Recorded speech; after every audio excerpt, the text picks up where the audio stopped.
This story will likely not come as a shock to most people. China has a huge slave trade. And I'm not just referring to the millions and millions of people they have in concentration camps where they're probably doing hard labor or nothing at all.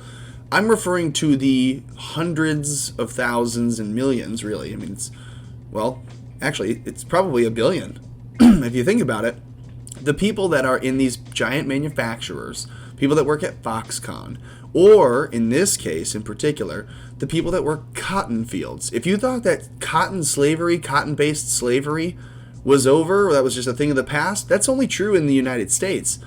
Take a look at China. Here from the Washington Post, this says, sanctions on China's top cotton supplier weave a tangled web for fashion brands. Do you recall, and I know you do, but I'm going to highlight this for the normies in case any of them catch this. Do you recall hearing about or seeing anyone criticizing these big brands like Nike and Apple? If you saw the Golden Globes, right, from Ricky Gervais, he said, well, these companies you work for, I mean, you claim to be woke, but they have Apple, and then Amazon, they all have slave labor in China and in other places around the world. So the fashion brands are taking a hit because the cotton trade has been sanctioned. This says, the vast steppes of China's northwestern Xinjiang region, a paramilitary organization, produces more than 7% of the world's cotton. So again, a paramilitary organization. So in part, Chinese military running, what do you think that is? It's a plantation. They are running a cotton plantation that produces 7% of the world's cotton. Factories around the world spin into t-shirts, denim jeans, and other staples of the American wardrobe. Well, it's the whole world that's buying these things, but it is a lot of the United States. The cotton is now a focus, this cotton is now a focus of the U.S.-China rivalry, with Treasury Department sanctions taking effect next month on China's largest supplier. Fashion retailers are racing to trace the provenance of their cotton before the September 30. Oh, I see. So they're trying to get a quick sell-off. They're trying to get as many little balls of cotton picked as possible by these Chinese slaves before September 30, because that's when all the disruption will happen. I got you. Okay.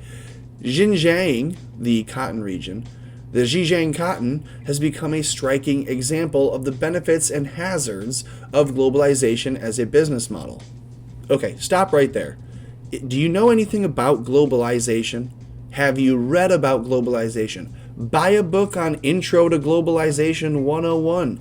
Read the little thin blue globalization that has like a rainbow going across of it. It's disgusting because that's propaganda that they fed to me at college and what they will feed to every student going into a four-year university right now, telling you that, other countries have really a lot to benefit from working with the United States, and the United States has a lot more to benefit from pouring out its resources into the rest of the world so that we can all rise together and be better off for it, which sounds good if you've taken care of your stuff at home first, right? So you would think maybe if the United States had its shit together in the 40s, we began to help out other countries as we had in the past.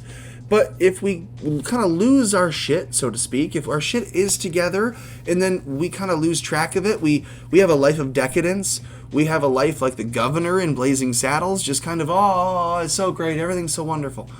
You forget the important things you need to take care of. And when the Chinese say, well, we're going to pay off the people that are important who are going to take care of those things in America, i.e. Congress, the courts, and most elected officials at a certain point in time, well, you can see why there wouldn't be much of a U.S.-China rivalry. In 2008, you had like $800 billion of industry up and moved to China. And all of a sudden, China was this global power that we were having to watch out for. They're all American companies. It's all American money moving to China, and we did nothing about it. And Obama's just saying, hey, I'll allow it, but y'all got to cut me a check. Y'all got to make sure that I am reelected. And so you had Hillary being funded by the Saudis. You had Barack being funded by you-know-who, the Muslim Brotherhood, Al-Walid bin Talal, and others. He's since been arrested, so I don't worry about saying his name. But Al-Walid bin Talal funds Obama. You have Saudis funding Hillary. China's now funding Biden. I mean, is America funding anyone? Yes. Donald Trump. Anyways, the cotton being a focus, Xi Jinping's cotton being the best, this region's cotton has brought income to one of China's most impoverished and isolated areas and has been linked to the outside world now. Well, great. Hey, we're helping to pull Chinese people up out of the dirt, and that's wonderful. But are we doing it by taking a stab in the back? In the back of the head? I mean, how bad is the shot that we're taking here? The flow of Western cash has taken on darker implications as human rights abuses in the region have come to light. Oh, okay, so it's not so much then that we're taking a bad deal and getting hosed on this cotton. No, we're getting a great deal on it because it's being made, developed, cultivated, and pulled by slaves in China. And people think, well, I don't give a fuck, I like my Nikes, ha ha ha. No. You want to talk about slavery? You want reparations for your slavery right now? Take your fucking Nike off. Take all of your Nike stuff off. All your Adidas, all your Puma, all your ghetto fabulous bullshit is made by actual slaves who have actually had to deal with slaves. Right?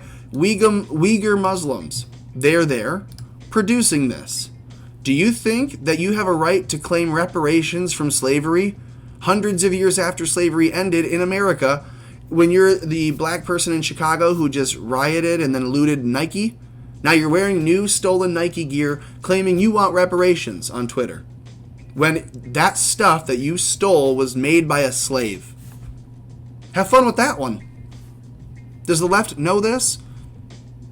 Sanctions are overshadowed because of the Chinese TikTok ban. So isn't that interesting? Trump says, TikTok, you're banned. He makes it all about TikTok. He's dragging it. Maybe Microsoft will buy TikTok.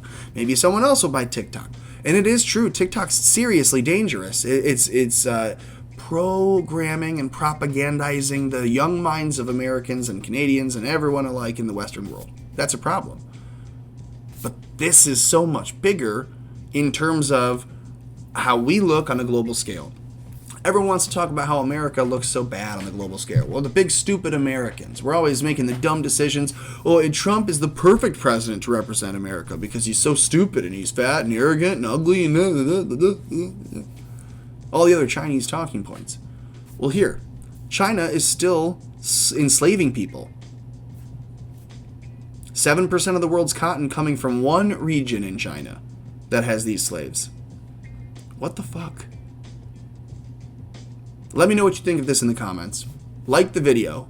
Share this with someone. Share this video with someone that you think is maybe unaware of this going on. Do they honestly think like, oh, well, black people really have had it, really rough in the United States lately?